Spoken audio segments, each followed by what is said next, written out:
What is up, guys? Welcome back to my channel, or if you're new here to this channel, what's up? My name is Ryan Padilla, and today I wanted to talk about the history of The Crow. Yep, The Crow superhero movie. Not an actual crow. I'm talking about the superhero movie from 1994. So, I'm talking about the Crow movie because it's a great movie, and today I thought about talking about the history of it. So, let's get started on talking about it, alright? Alright, so here we go. The Crow is based on the limited comic book series of the same name, written by James O'Barr. The original comic book features the character of Eric Draven, a rock band musician married to his fiancée, Shelley Webster, and both of them were having a great time together and being a great couple. But unfortunately, a group of criminals or anybody comes in and murders Eric and his wife.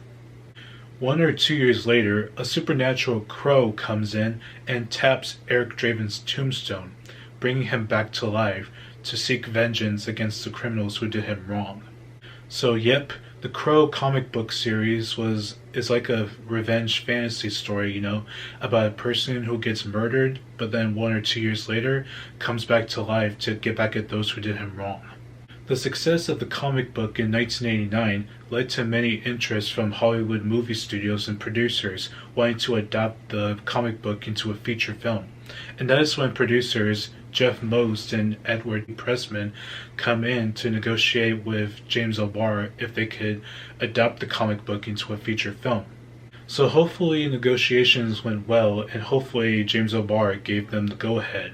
Producers Jeff Most and Edward Pressman began production on a film adaptation of The Crow, with Paramount Pictures on board as distributor and Australian director Alex Proyas on board as director. Screenwriter John Shirley was hired to write the script for the film. Casting had begun to see what actors are suitable for the role of Eric Draven, aka The Crow. And that is when actors Christian Slater, River Phoenix, Johnny Depp, and most of every actors were in consideration for the role of Eric Draven. And that's when actor Brendan Lee comes in and he was cast. James O'Barr wasn't sure at first about Brendan Lee playing Eric Draven, but after Brendan Lee won him over, it became a success to see Brendan Lee play the role of Eric Draven. Now, we all know Brendan Lee for being a great actor in feature films back then, but we all know his father, the great actor, filmmaker, and martial arts legend, Bruce Lee. Hoping this movie could help him step out of the shadow of his own father and become more of an action movie star. With Brendan Lee cast, actors Ernie Hudson was cast to play the role of Sergeant Alberic, a Detroit police officer veteran who is close to Eric and Shelley. Rachelle Davis was cast to play the role of Sarah, a friend to Eric and Shelley. Michael Wincott was cast to play the role of the villain in the film, Top Dollar. David Patrick Kelly was cast to play the role of T-Bird. Michael Massey was cast to play the role of Fun Boy. Sophia Shinas was cast to play the role of Shelley, and everybody was part of the cast. Also, actor Tony Todd, we all know, was cast to play the role of Gringe, Top Dollar's enforcer. With everything in place, filming had kicked off in February 1993 in Wilmington, North Carolina. But unfortunately, on March 31st, 1993, Brendan Lee got shot, and he was hurt. People thought he was playing the character or anything when he was filming a flashback scene where his character, Eric, comes into a room when he finds a group of criminals trying to rape or murder his wife.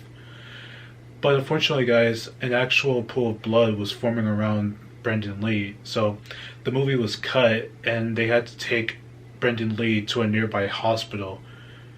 And yeah, unable to revive him, Brendan Lee passed away on March 31st, 1993. After Brendan Lee's passing, the producers were faced with a challenge to see whether or not to continue filming the production of the movie, because everybody was like, how are we going to do the movie because our star has got shot? The rest of the cast and crew in this film stayed in Wilmington, North Carolina to think about how they were going to continue the movie. Brandon Lee's family gave their blessings to the people behind the movie to continue the film. Also, Brandon Lee's fiancée, Eliza Hutton, who was supposed to be married to her at the time after shooting the movie, she gave her blessing to the studio as well. Unfortunately, Paramount Pictures did not feel the same way, and they just bail out of the movie, so they're not going to distribute the film.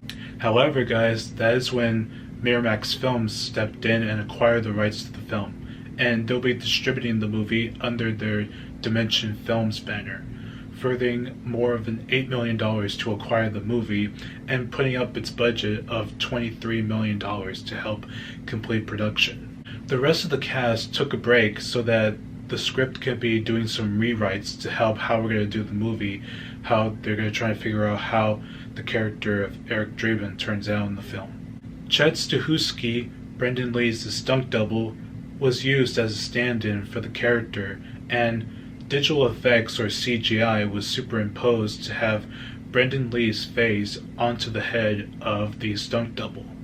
The character from the original comic book, Skull Cowboy, was originally going to be a part of the film adaptation, where he acted as a spirit guide to Eric Draven between the worlds of the dead and the living, and he was said to be played by actor Michael Berryman.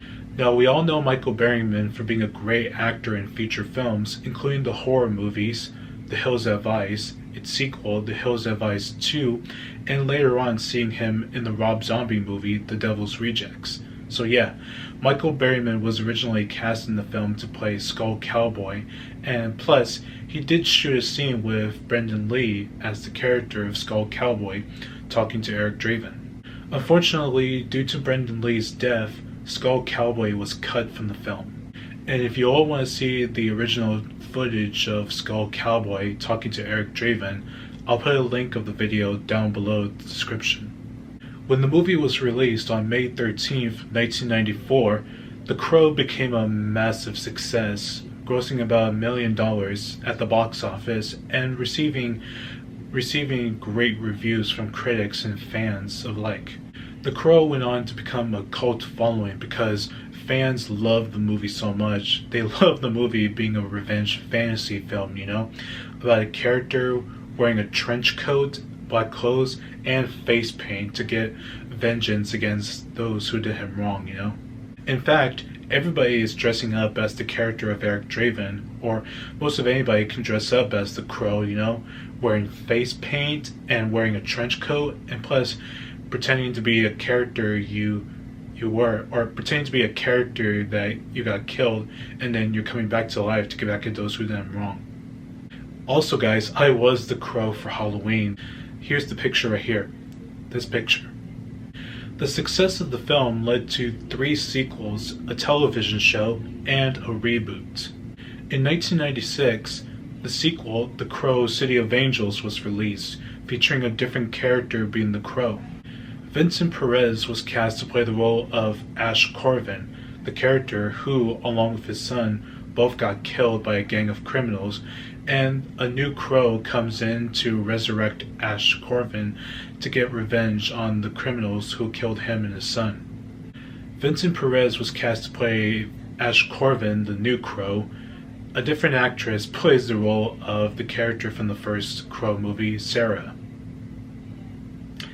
Richard Brooks plays the role of the villain in that sequel, named Judith Earle.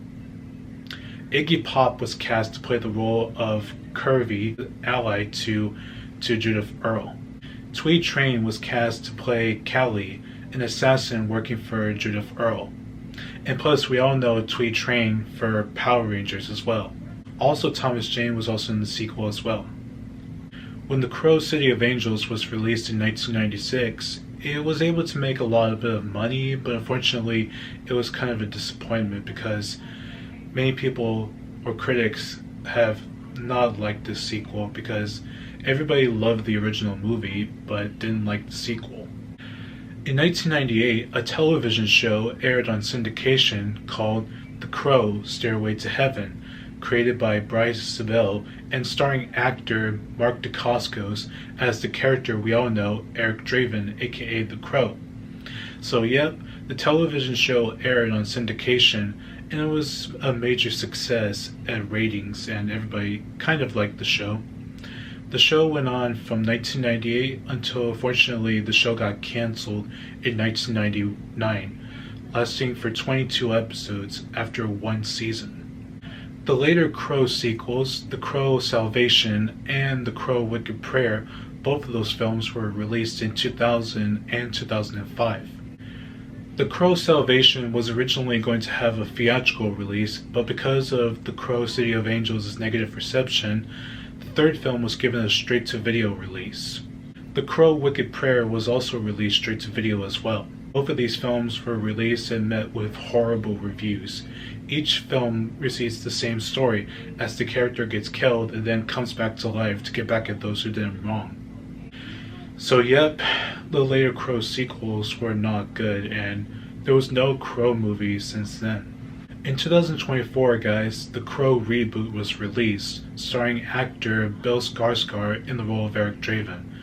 And to me, guys, it's kind of insulting for the reboot to happen because I watched the original and I loved it. So I didn't go see the reboot because I loved the original.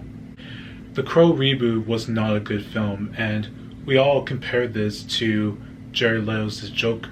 Alex Proyas, the director of the original film, also compared it as well. Also, to remind you all that if you all want to look at the original Crow 3 scripts, I'll put a link of them down below. 2 scripts of the Crow 3, what they would have looked like. The Crow 3 Resurrection, which would have featured a martial arts person being the Crow, or The Crow 2037, A New World of Gods and Monsters, where that script was written by Rob Zombie. Yep, Rob Zombie was going to write The Crow 3 and direct after we all know him. But this idea he made was kind of different, and it was not a revenge fantasy, it was more like a horror movie. So yep, I'll put a link of the scripts down below in the description, guys, so y'all can read them. And that's all I can say for the history of the Crow movie. Thank you all for watching, and be sure to like, subscribe, and comment down below of what you all thought of this video, and let me know in the comments down below, guys, of what your favorite Crow movie was. Also, to remind you all that I'm going to be the Crow for Halloween this year, and I'll probably post it on my YouTube short, guys, to show you all my costume, alright? Alright, guys, so I'll see you all in the next video, and yep, bye!